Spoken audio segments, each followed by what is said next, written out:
Kita memulai ya. Bismillahirrahmanirrahim. Alhamdulillahi rabbil alamin. Wassalatu lillahi wa ba'd.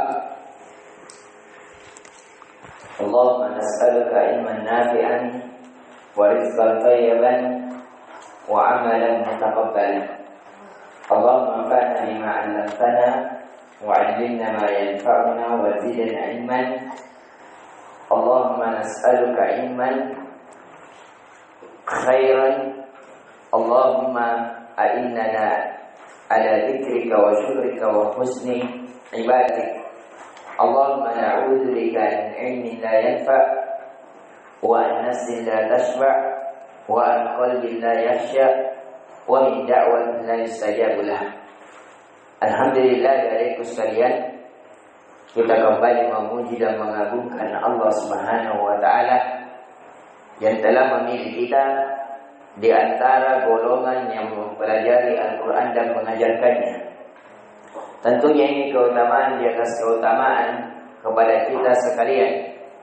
Kemudian mohon maaf ya, kita bangunkan dengan cepat-cepat untuk belajar karena telah datang asar dari Imam Ibnu Katsir rahimallahu ta'ala yang kata beliau, la ya'tul ilm bi rahatil jism. Ilmu itu tidak akan didapatkan dengan beristirahatnya badan. Dan kita melihat ya, kita menganggap Ustaz, kita subuh di sini sudah bangun Ustaz, jam 4 sahur. Ya, kita sampainya jam 6 tahfiz. Istirahat 1 jam baru kita belajar lagi sampainya jam 11. Istirahat sedikit, sore lagi lanjut tahfiz. Ya. Maghrib juga lanjut sampainya jam 9. Sekali lagi adik-adikku sekalian, itu belum ada apa-apanya. Kalau kita melihat kehidupan Nabi kita sallallahu alaihi wasallam, coba lihat Utsman bin Affan. Beliau rahimallahu taala, bayangkan menghatamkan 30 juz di setiap malam dalam salatnya. Bayangkan ini. Kita mengaji baru berapa? Menghafal 1 halaman. Anggaplah seperti 2 juz, 1 juz. Ya. Utsman bin Affan itu menghatamkan Al-Qur'an di setiap malam di salat malamnya. Coba lihat Nabi kita sallallahu alaihi wasallam. Hatta tatafaratat qadamah. Sampai pecah-pecah kakinya. Kakinya Nabi sallallahu alaihi wasallam. Kenapa? Karena terlalu lama salat malamnya. Di dalam riwayat Nabi sallallahu alaihi wasallam biasa bangun jam 12. Salat sampai mau subuh, sampai jam 4. Di jam 4 barulah Nabi sallallahu alaihi wasallam lagi tidur sedikit, kemudian bangun ketika azan dikumandangkan. Ya. Jadi tidak ada apa-apanya kita dari itu sekalian. Kita alhamdulillah jam 10 malam tidur mati. Bangun jam 4 tidur tak 6 jam. Bayangkan, di setiap kita tidur 6 jam, kita tidur lagi pada zuhur, mulai jam 1 sampai jam 3, 2 jam. Berarti 8 jam tidur tak. Berarti sepertiga dari satu hari tidur tak 8 jam. Coba kalau kita hidup 60 tahun, yang kata Nabi sallallahu alaihi wasallam, umur umatku 60 sampai 70 tahun saja. Wa aqallu an duna dzalik, dan sangat sedikit yang melewati itu. Anggaplah kita seperti Nabi 63 tahun. Anggaplah 60 tahun supaya mudah dihitung. Ya, 63 tahun bisa juga. Sepertiga dari 63 berapa? 63 dikurang dibagi 3 berapa? 21. Jadi kalau kita misalnya hidup 63 tahun, tidurnya 1 hari 8 jam, sepertiga dari hari, berarti seakan-akan kita tidur selama 21 tahun. Bayangkan ini adik-adikku sekalian. Karena 8 jam dikali 63 tahun sama dengan 21 tahun. Jadi kita tidur berapa? 21 tahun, bayangkan. Sejarah hidup kita selama 63 tahun, 21 tahunnya tidur. Jadi tinggal 40 berapa? 40 ya, 42 tahun. 42 tahun apa? Ada di dalamnya bermain, ada di dalamnya ya, tidak tahu pergi kemana tanpa arah. Ya, jadi sedikit sekali ada itu sekalian.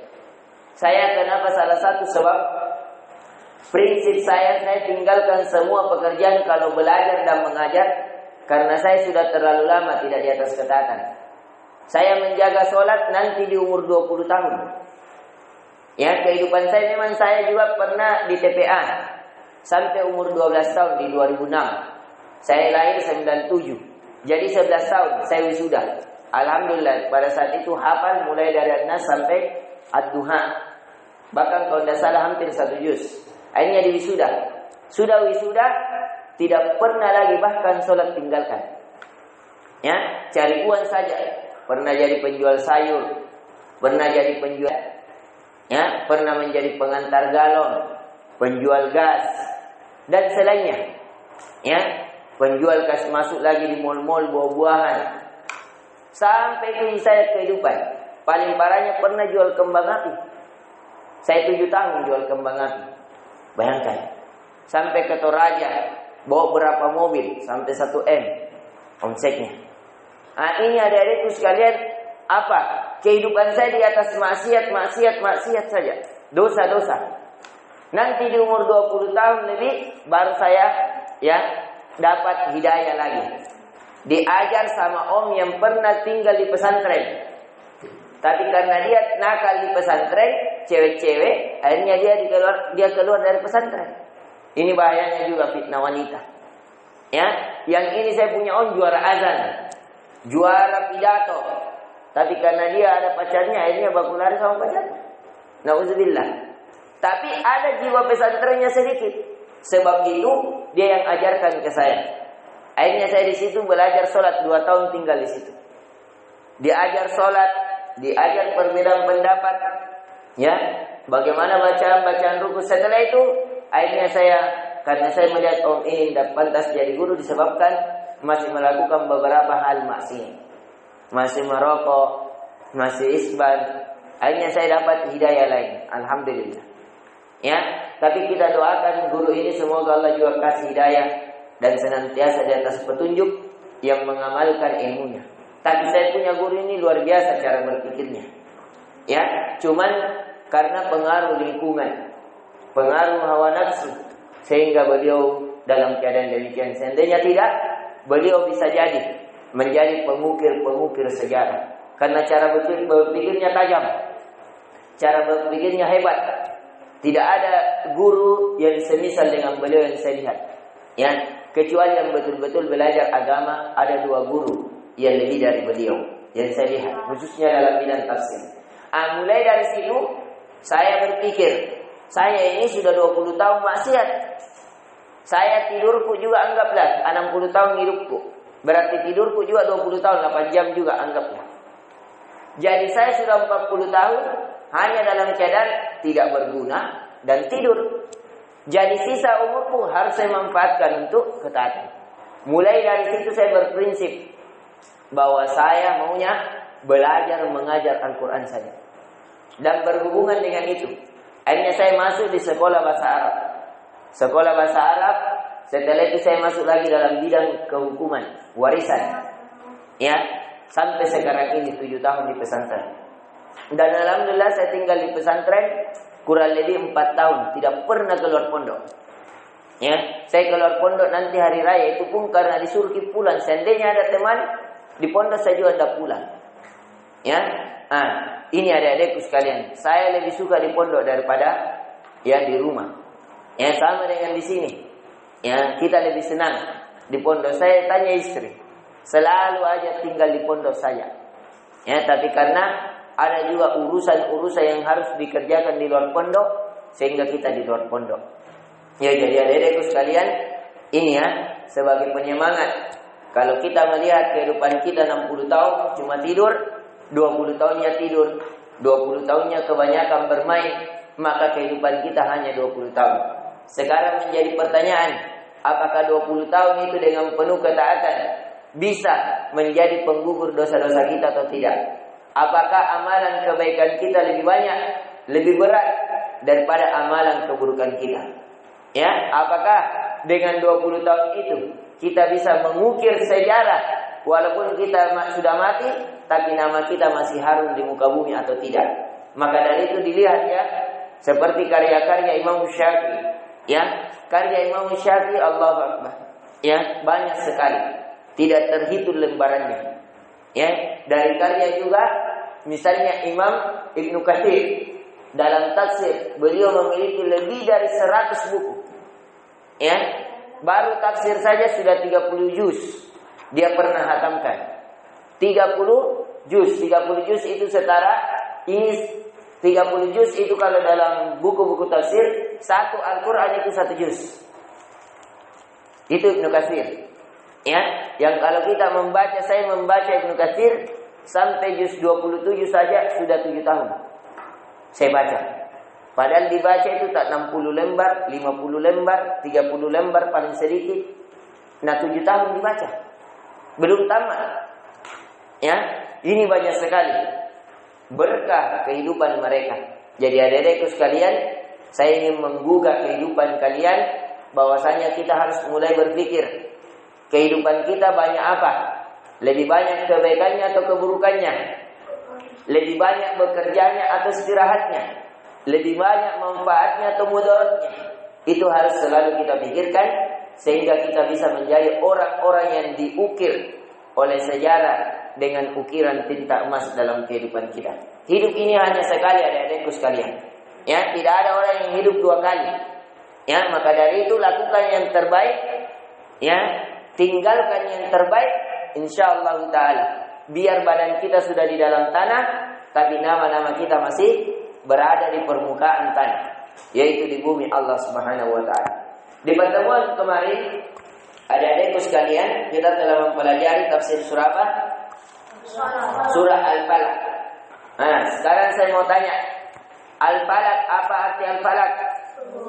As-subh. Ya, ini satu. Pendapat yang kedua, Al-Falaq apa maknanya? Penjara di neraka Jahannam secara umum. Ya. Pendapat yang ketiga, yang pendapatnya Abu Hurairah, penjara di bawah tanah di dalam neraka Jahannam. Ya, ada yang mengatakan penjara secara umum, ada yang mengatakan penjara secara khusus, penjara ruang bawah tanah. Jadi kata Allah, "Qul a'udzu birabbil falaq." Katakan ya Muhammad, saya berlindung kepada Allah dari waktu subuh. Yang banyak di situ sihir-sihir. Boleh juga katakan ya Muhammad, saya berlindung kepada Allah dari penjara ya yang berada di dalam neraka Jahannam. Kedua-duanya boleh. Ya, kita berlindung ke semuanya. Kita berlindung dari keburukan di dunia berupa sihir-sihir, dan kita berlindung dari keburukan akhirat berupa apa? Dimasukkan dalam penjara ruang bawah tanah yang ada di neraka Jahannam. Jadi tidak bertentangan. Ustaz, banyak pendapat, iya, tapi pendapat ini boleh digabungkan. Ya, artinya orang kita diperintahkan oleh Allah segala keburukan dunia dan akhirat. Min syarri ma khalaq, dari kejahatan seluruh makhluknya di dunia dan di akhirat. Wa min syarri ghasiqin idza waqab, dan dari kejahatan jikalau malam telah tiba, yaitu masuknya waktu maghrib. Wa min syarri naffatsati fil 'uqad, dan dari kejahatan an-naffatsat yang meniup pada buhul-buhul, fil 'uqad, ataukah yang meletakkan dengan adanya ikatan-ikatan. Siapa yang pernah ya di sihir pakai ikatan-ikatan? Nabi Muhammad sallallahu alaihi wasallam. Siapa yang sihir ke? Orang Yahudi. Dengan apa dia disihir? Ikatan-ikatan. Ikatan-ikatan ini ditanam, disimpan di mana? Di sumur. Sumur apa namanya? Sarwan, ya. Siapa yang ambil ini ikatan-ikatan ini? Ali bin Abi Thalib, kemudian dibakar. Ya. Siapa yang membebaskan ikatan sihirnya Nabi? Berapa malaikat? Satu malaikat di mananya? Di kepala, satu malaikat di kaki. Ya, jadi dia ada 2 malaikat dilepas ikatannya. Di sini menunjukkan wallahu ta'ala a'lam, ya, yang memahami sihir tadi itu tadi. Ya.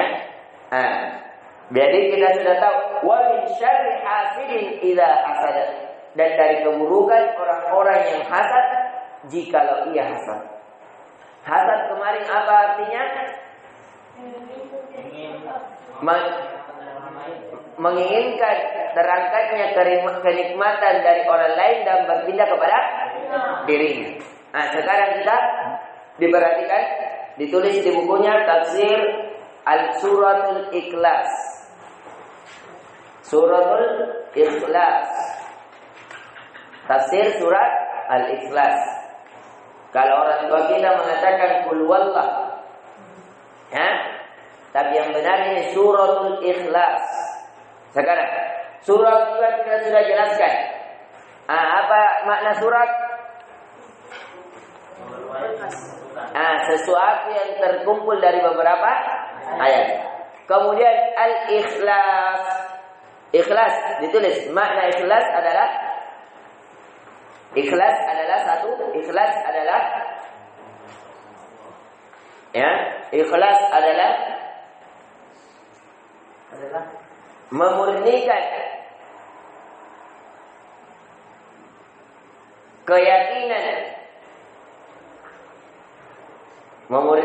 keyakinan bahwasanya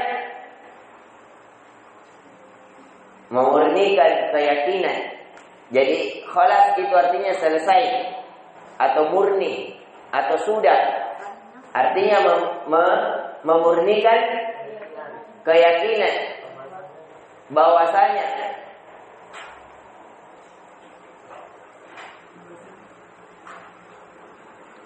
Tuhan yang berhak diibadahi hanya Allah semata. Bahwasanya Tuhan yang berhak. Pak Ustaz, kenapa? Indah al-qalam? Al-qalam wujud?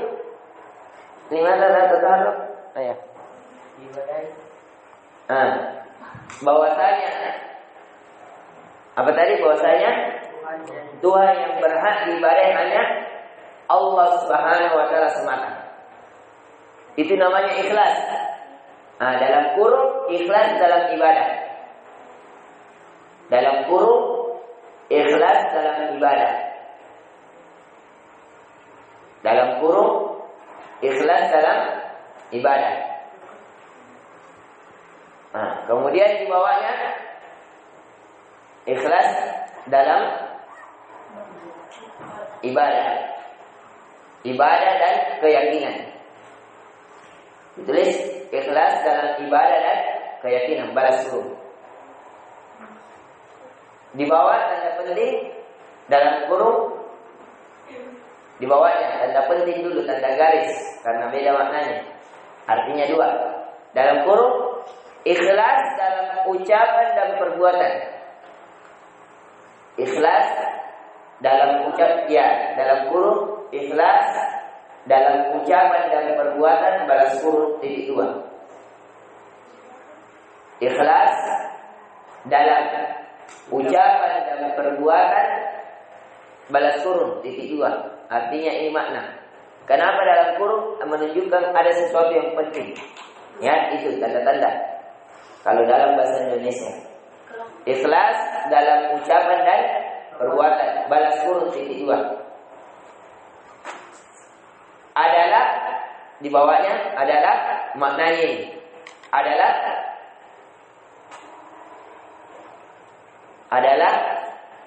ikhlas. Jadi artinya ikhlas dalam ucapan dan perbuatan adalah selarasnya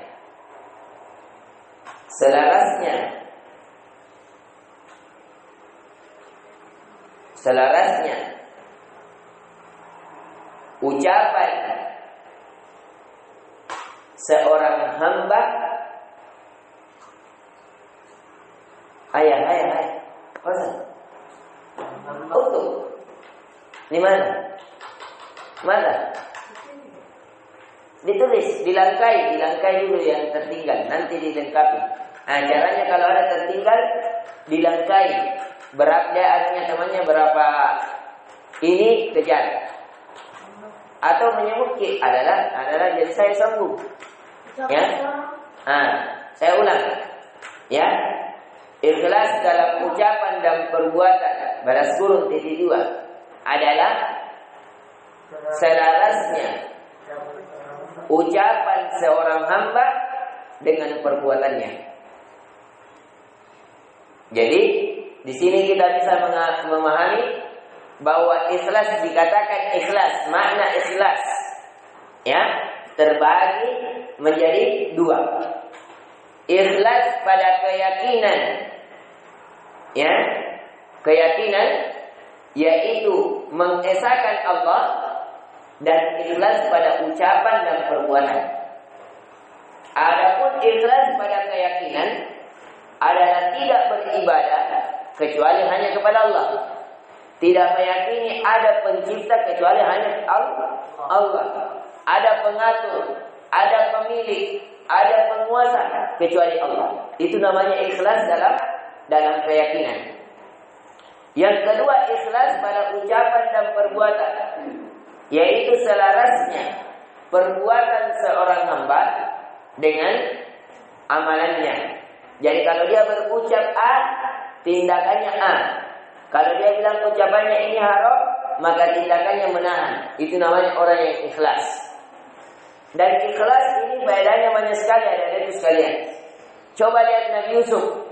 Kenapa dia bisa ditolong oleh Allah dari perbuatan zina?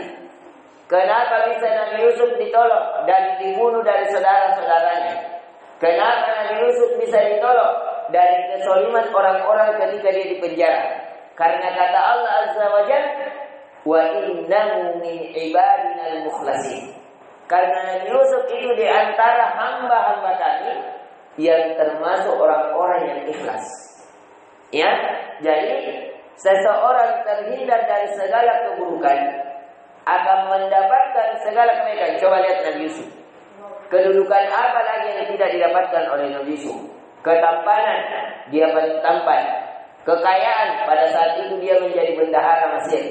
Kedudukan, dia berada di atas kursi emas. Ya. Kemudian pangkat, dia sebagai nabi. Pangkat apa lagi? Dia sebagai bendahara Mesir. Pangkat apa lagi? Dia memiliki anak soleh dan soleha. Pangkat apa lagi? Dari keturunannya banyak orang-orang yang soleh.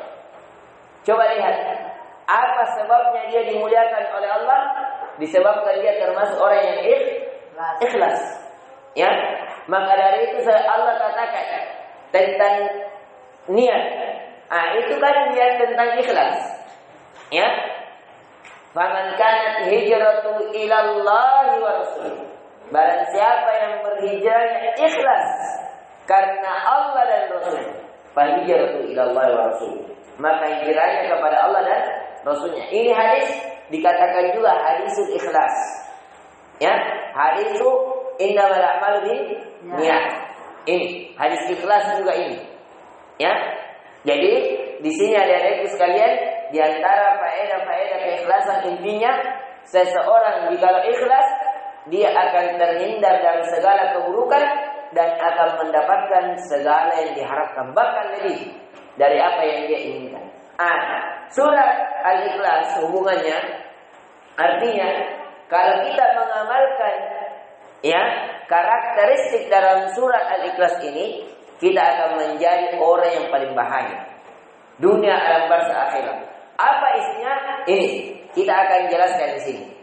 Kata Allah Azza wa Jalla, "Qul," katakan ya Muhammad dengan penuh keyakinan, dengan ucapan dan perbuatanmu, huwallahu ahad. Dia adalah Allah yang satu-satunya berhak diibadahi. Ahad itu Allah satu-satunya pemilik, penguasa, pengatur, yang pantas diibadahi. Itu yang dimaksudkan. Ya, pernah kita sudah jelaskan tafsir Allah. Kita tidak tulis lagi karena ada nih. Jadi sekali lagi adik-adik sekalian, makna-makna yang akan kita kaji sampai surah Ad-Duha itu kita tidak tulis kalau sudah dijelaskan sebelumnya. Ya, tinggal kalian pahami. Yang jelas kalian sudah ada ya kaidah dasar. Kalau Allah, apa artinya Allah? Al-Ma'bud, yang diibadahi. Di sini kul, katakan ya Muhammad dengan keyakinan. Ucapkan, kul, katakanlah. Dan perbuatan, huwallah, dialah Allah yang satu-satunya yang berhak diibadahi. Ahad. Ya, itu. Kemudian Allahus Samad. Apa maknanya di terjemahan? Dia ada Allah As-Samad. Apa terjemahannya di situ? Tanpa meminta segala sesuatu. Tapi As-Samad, nah ini yang mau ditulis. Ditulis di bukunya makna As-Samad. Ya.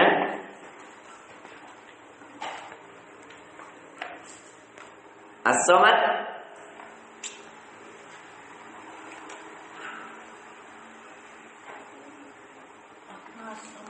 As-Samad adalah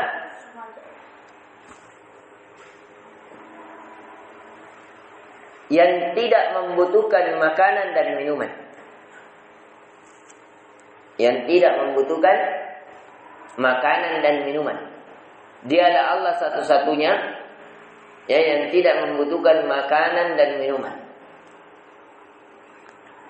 Fadal Faiz uktub. Ini tafsir dari Ibnu Abbas dan Asy-Sya'bi. Kalau Ibnu Abbas mengatakan allazi laisa biajwaf, yang tidak memiliki rongga. Jadi as-samad itu artinya yang tidak memiliki rongga. Ya.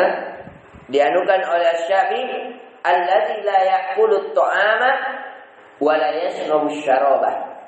Yaitu yang tidak membutuhkan makanan, tidak memakan makanan dan minum minuman. Jadi as-samad adalah Allah yang satu-satunya, tidak membutuhkan makanan dan tidak membutuhkan minuman.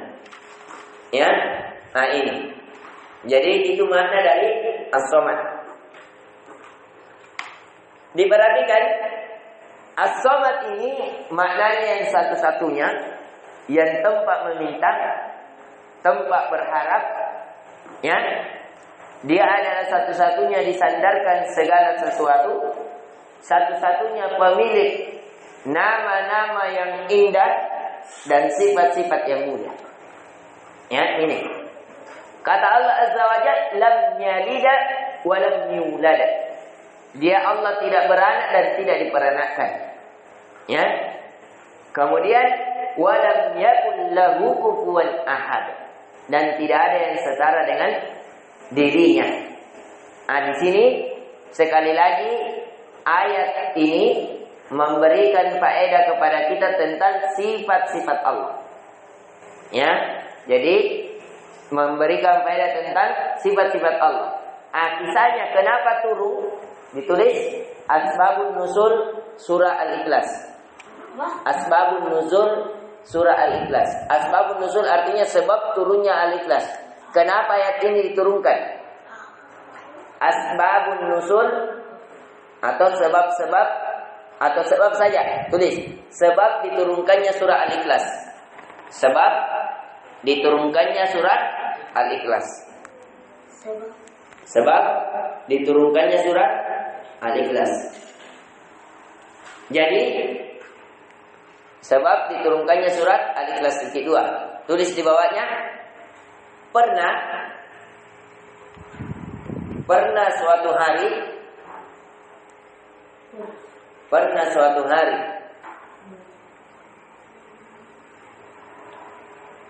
orang-orang musyrikin itu orang-orang yang mensyirikatkan Allah dari orang-orang Quraisy. Orang-orang musyrikin, orang-orang yang melakukan kesyirikan, penyembah patung, dan orang-orang Yahudi. Jadi ini sebenarnya ada dua riwayat. Dalam riwayat lain yang bertanya orang-orang musyrikin, dalam riwayat lain orang-orang Yahudi yang bertanya. Sehingga kita kumpulkan. Pernah, ya, apa tadi? Pernah suatu hari orang-orang musyrikin dan orang-orang Yahudi bertanya kepada Nabi sallallahu alaihi wasallam. Kepada Nabi sallallahu alaihi wasallam yang berkata,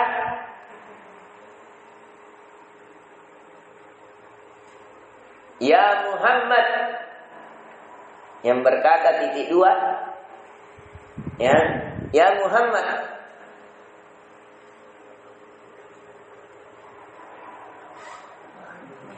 Ya, yang berkata ya Muhammad.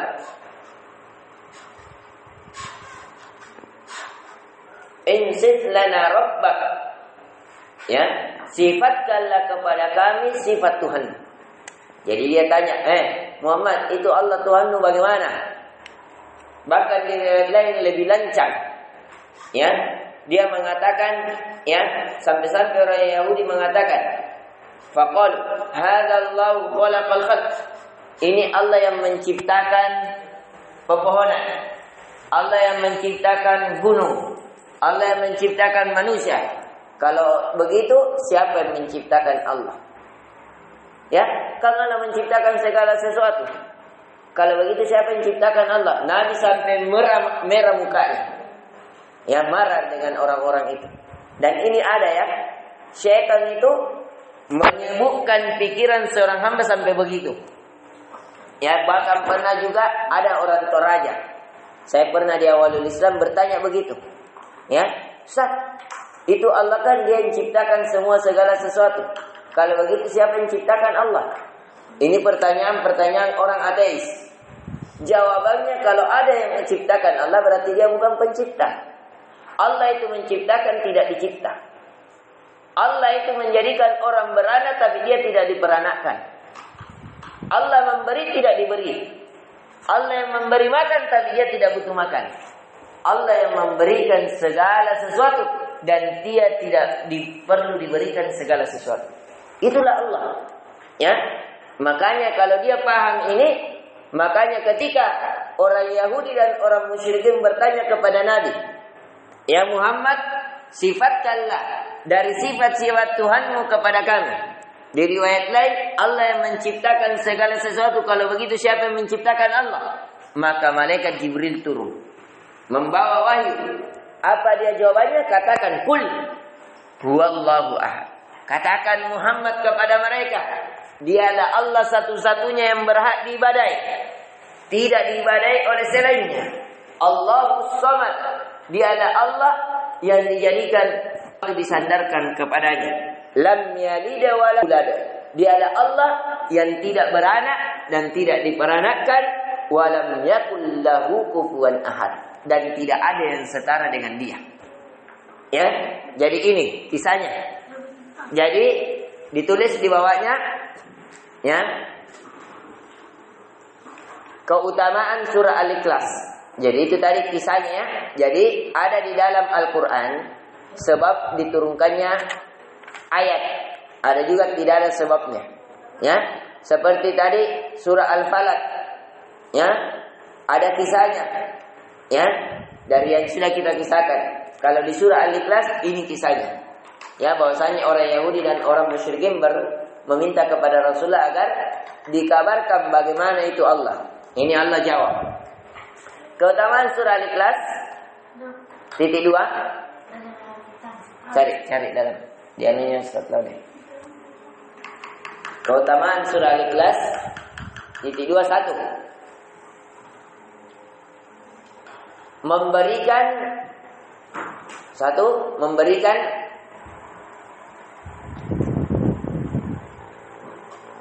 Memberikan penjelasan yang terang tentang sifat-sifat Allah. Memberikan penjelasan yang terang tentang sifat-sifat Allah. Jadi kalau ada yang mau tahu Allah itu bagaimana, Ustaz? Nah, ini Allah ini. Allah itu yang satu-satunya diberikan ibadah. Allah itu yang satu-satunya disandarkan segala sesuatu. Allah itu tidak beranak dan tidak diperanakkan. Allah itu yang tidak ada yang semisal dengan dia. Ini nih jawabannya. Jadi kalau mau ditanya Allah itu bagaimana, Ustaz? Allah itu tidak ada yang semisal. Tidak ada yang semisal. Allah Maha melihat. Melihatnya Allah tidak ada yang semisal dengan dia. Bayangkan bagaimana Allah Maha melihatnya. Allah melihat semut hitam yang berjalan di atas batu hitam pada malam gelap gulita. Kalau kita mau tanya, semut yang berjalan di bawahnya masjid ini. Kalau ada semut memang, kan saya hendak kuliah. Ah, siapa yang berikan kehidupan? Kalau dia sementara makan, siapa yang berikan rezeki? Ah, cacing-cacing pasti ini ada itu. Di tempat Uri itu banyak cacing. Cacing-cacing itu bisa bergerak. Siapa yang berikan kekuatan? Allah. Kalau nak makan nih, berjalan darahnya, siapa yang kasih bisa berjalan darahnya? Allah. Seandainya Allah tidak lihat, bisa hidup. Seandainya Allah tidak maha kuat, bisa diberi kekuatan itu cacing supaya bisa bergerak. Batalak nang pasir kamu nagali baru lewat sedikit. Ya, di situ itu nampak bahwa walam yakul lahu kufuwan ahad. Tidak ada yang semisal dengan Allah. Dalam pembangunan, coba lihat. Ada arsitek pernah membangun palpon tidak ada tiangnya. Ada pernah arsitek membangun palpon tidak perlu ada tiang penggantung dari atas. Kayak ini di atas, banyak rangka-rangkanya. Coba lihat langit. Ya, maka dari itu Allah kabarkan, lihat itu langit. Ya, apa dalilnya Abdullah? Kata Allah, lihatlah langit, apakah ada sesuatu yang pecah, ada sesuatu aib atau tidak dalam Al-Quran. Ya, lihat itu langit. Ya, kata Allah, lihat dari yang kedua kalinya, apakah ada sesuatu aib pecah atau tidak. Ya, nah, coba lihat itu langit. Dia Allah tinggikan tanpa tiang. Ya, dijadikan menjadi terang di pagi hari, gelap di malam hari, dan selainnya. Ya, coba itu lihat langit, tidak ada lubangnya. Kalau ada palpong, nak kena ke hujan, rusak. Ya, coba lihat langit. Ya, ada rusaknya? Tidak ada. Nanti biar kiamat baru pecah. Ya, akhirnya jatuh bintang-bintang. Sebagaimana yang disebutkan di surah Al-Quwirat di juz 30. Nah, ini ya. Jadi sekali lagi Allah tidak ada yang semisal dengannya pada zatnya. Allah melihat, jangan bayangkan, matanya Allah itu bagaimana? Sama mata kucing, sama mata manusia? Tidak. Tidak ada yang tahu bagaimananya, tapi ya tidak ada yang semisal dengannya. Allah maha mendengar. Mendengarnya Allah berarti Ustaz, Allah punya telinga. Ya, tidak tahu bagaimana model telinganya Allah, tapi Allah maha mendengar. Sampai-sampai semut saja yang meminta rezeki di bawah ya kegelapan. Pada malam gelap gulita Allah dengar. Oh, semut ini berdoa. Ya, sebagaimana kisahnya Nabi Sulaiman. Ya, ketika dia berdoa mengajak kepada kaumnya, cepat kau masuk, jangan sampai nanjak kau Nabi Sulaiman dan rasa. Akhirnya bersegerai. Dia semua itu bersegera lari. Siapa yang kasih kekuatan? Allah. Siapa yang kasih kekuatan agar nak panggil ke teman-temannya? Allah dan selainnya. Ini ya. Jadi tafsir surah Al-Ikhlas. Jadi satu keutamaan surah Al-Ikhlas adalah memberikan faedah tentang ya penjelasan yang sangat jelas tentang sifat-sifat Allah. Yang kedua, ya,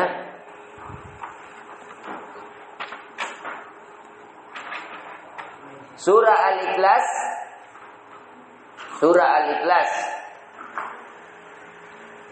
Surah Al-Ikhlas. Surah Al-Ikhlas setara dengan sepertiga Al-Quran. Makanya kalau ada orang yang mau tamat, baca 3 kali Al-Quran, Al-Ikhlas. Seperti bilang kita menghatamkan 30 juz pahalanya. Ya, jadi kalau tidak bisa Ustaz, ada buku, tidak bisa mengaji 30 juz. Ya, yang bilang kalau misalnya keluar pondok ikan dihukum ke 10 juz. Ustaz, surah Al-Ikhlas mau berarti 1 kali kan seperti Al-Quran, seperti 10 juz. Ya, tidak. Ya, kalau pahalanya surah Al-Ikhlas setara dengan sepertiga Al-Quran. Jadi kalau dibaca 3 kali surah Al-Ikhlas, kita seperti menghatamkan Al-Quran. Ya. Kemudian diperhatikan, ya. Surah Al-Ikhlas ini termasuk juga surah yang paling pendek. Ya, bersama dengan Al-Kautsar. Nah, ini yang bisa kita kabarkan. Kemudian 3 surat ini disunnahkan. Nah, di bawahnya ditulis di bawahnya selesai tafsir surah Al-Ikhlas kita. Ya, alhamdulillah. Ya. Jadi, kalau ditanya qul huwallahu ahad, katakanlah bahwa dia adalah Allah yang satu-satunya berhak diibadahi. Allahus samad, dia adalah satu-satunya yang hanya diperserahkan ya doa-doa dan harapan kepadanya. Lam yalid wa lam yulad, dia adalah Allah tidak beranak dan tidak diperanakan. Ada faedah di sini. Tidak beranak dan tidak diperanakan membantah dari kalangan orang-orang yang Nasrani yang mengatakan Nabi Isa dia adalah anak Tuhan. Allah itu tidak beranak dan tidak peranakan. Kenapa? Kalau kita mengatakan Allah beranak, berarti Allah perempuan. Allah hamil. Orang hamil kan lemah. Berarti kita katakan Allah itu digauli, Allah itu dihamili, Allah itu beranak, akhirnya menjadi lemah. Ya, makanya itu kata Allah di dalam Al-Quran, ketika orang-orang Nasrani mengatakan bahwa Allah memiliki anak, sampai-sampai itu langit hampir pecah karena Allah marah kepada mereka. Ya, lancainya mereka mengatakan bahwa Allah punya anak, berarti ada yang menggauli Allah. Lancainya mereka berarti ada yang menghamili Allah. Lancainya mereka mengatakan bahwa Allah dengan kelemahan karena angin kiloya. Ya, naudzubillahi min dzalik. Allah itu tidak diketahui dia sebagai apa, tidak ada yang semisal dengannya. Ya, tapi keyakinan kita Allah itu ada. Ya, tidak ada yang bisa juga mengatakan tidak ada itu Allah. Kalau begitu ditanya, siapa yang meninggikan langit? Siapa yang menumbuhkan tumbuh-tumbuhan? Siapa yang menciptakan kita? Yang mengatur rezeki? Ya, dan banyak sekali dalil-dalil tentang keberadaan Allah Subhanahu wa taala. Dan kalau ada yang bertanya bagaimana itu Allah? Allah tidak ada yang semisal dengannya. Makanya dikatakan walam yakul lahu kufuwan ahad. Ya. Nah, di bawahnya ditulis 3 surat ini. Di bawahnya faedah ditulis sebagai tanda penting, boleh bintang, boleh kurang. 3 surat ini disunnahkan dibaca di pagi dan sore hari. Disunnahkan dibaca di pagi dan sore hari. Pagi dan sore hari, 2. 3 surat ini menjadi pelindung,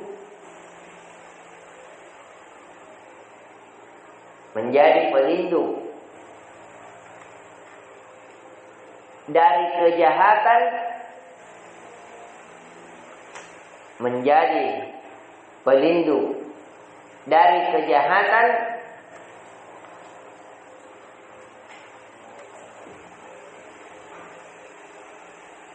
menjadi pelindung dari kejahatan seluruhnya.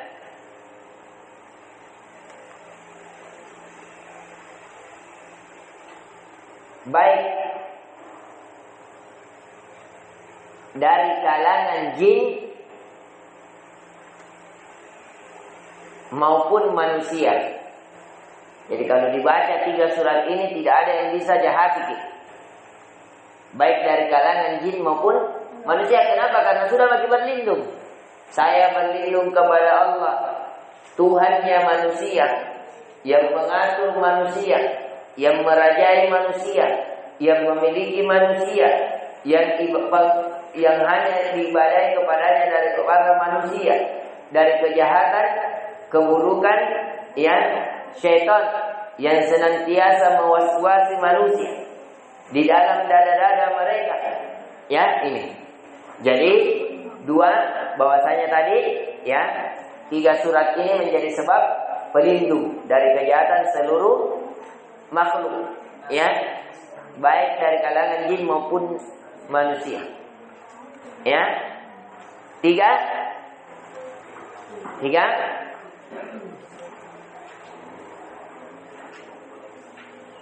Barang siapa yang membacanya di pagi hari, dia akan terlindung hingga sore hari. Barang siapa yang membacanya di pagi hari, dia akan terlindung hingga sore hari. Makanya di zikir petang begitu. Kalau kita baca 3 kulit, jadi artinya kalau kita baca pagi, kita akan terlindung dari jin. Nah ini penting ini. Khususnya akhwat yang suka kerasukan. Ya. Nah, kalau kita baca ini benar-benar di atas tafsir yang sudah kita ajarkan, insyaallah taala kita membaca di pagi hari, kita akan terlindung sampai sore hari. Nah, ditulis dia akan apa tadi sampai mana? Nah, dan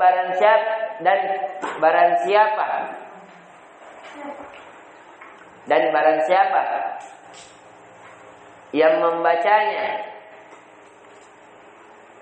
di sore hari, dan barang siapa yang membacanya di sore hari,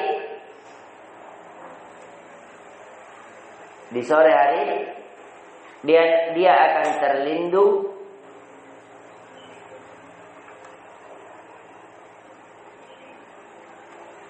hingga pagi hari.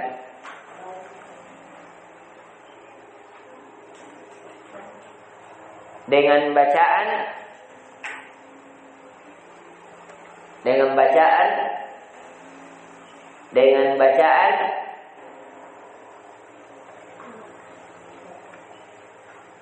3 kali per suratnya. Jadi satu surat 3 kali dibaca. Dengan bacaan 3 kali per suratnya. Selesai ya penjelasan kita. Jadi inti pelajaran yang kita bisa petik bahwa surah Al-Ikhlas ini mengajarkan tentang bagaimana kita mengesahkan Allah dalam ibadah dan memberikan keyakinan kepada kita tentang kesempurnaan sifat-sifat Allah. Ya, bahwasanya Allah tidak beranak dan tidak diperanakkan, bahwa Allah tidak ada yang semisal dengan Dia, dan mengajarkan kepada kita tentang wajibnya keyakinan mensucikan Allah, bahwasanya Allah tidak beranak dan tidak diperanakkan, dan tidak ada yang semisal dengan kekuatan Allah Subhanahu wa ta'ala. Ini yang bisa kita berikan. Semoga bermanfaat. Jika ada kebaikan itu datangnya dari Allah Subhanahu wa ta'ala. Jika ada kekurangan itu datangnya dari kami pribadi. Kemudian sekali lagi adikku sekalian, kita ingatkan di antara faedah mempelajari 3 kul ini agar ketika kita membaca di pagi dan sore hari itu betul-betul lidah kita mengucapkannya, hati dan pikiran kita memahami tafsirnya. Ya, begitu caranya ya. Jadi kalau dibaca kul, katakan ya Muhammad. Ya, seakan-akan itu ayat diturunkan kepada kita. Ya Allah, saya sudah katakan. Allahus Samad, bahwasanya tidak ada yang berhak diserahkan kecuali Allah. Ya Allah, saya serahkan segala urusanku kepadamu. Lam yalid wa lam yulad, tidak beranak dan tidak diberanak. Ya Allah, saya berkeyakinan bahwasanya Engkau memang tidak beranak dan tidak diperanakkan. Wa lam yakul lahu kufuwan ahad. Ya Allah, saya yakin bahwa tidak ada yang setara dengan Engkau ya Allah dalam melihat, dalam mendengar, dalam berbicara. Coba lihat bicaranya Allah, Al-Quran yang kita pegang. Ya, bicaranya Allah tidak ada kedustaan, tidak ada kebohongan, tidak ada hoax. Ya, dalam bicaranya Allah bahkan tidak ada salah satu huruf pun. Ya, itulah yang tidak ada semisal dengan Allah. Ini yang bisa kita berikan. Subhanakallahumma wa bihamdik, asyhadu an la ilaha illa anta, astaghfiruka wa atubu ilaik. Kita istirahat dulu 10 menit, lalu kita melanjutkan Al-Urjuzah Al-Mi'iyah 1 jam. Pembelajaran kita kalau hari Kamis sampai jam 10 saja ya, kita supaya tambah istirahatnya ya. Jadi saya ingatkan semuanya, tidak ada yang buka puasa, wajib puasa semuanya ya. Minimal saya tadi ingatkan bahwasanya harus di dalam keyakinan kita meyakini ya bahwasanya ya puasa adalah sebaik-baik amalan. Karena kata Nabi sallallahu alaihi wasallam, kullu amali bani Adam lahu illa shaum. Seluruh amalan anak cucu Adam baginya kecuali puasa. Ya, kata Allah, ana ajza bih. Sayalah yang membalas puasa itu. Ya, kemudian dengan keyakinan agar kita bisa masuk ke dalam babul rayyan, pintu surga yang khusus bagi orang-orang yang berpuasa. Ini yang bisa kita berikan. Assalamualaikum warahmatullahi wabarakatuh. Waalaikumsalam. Istirahat dulu sedikit. Ya, istirahat dulu ya, lemas-lemaskan.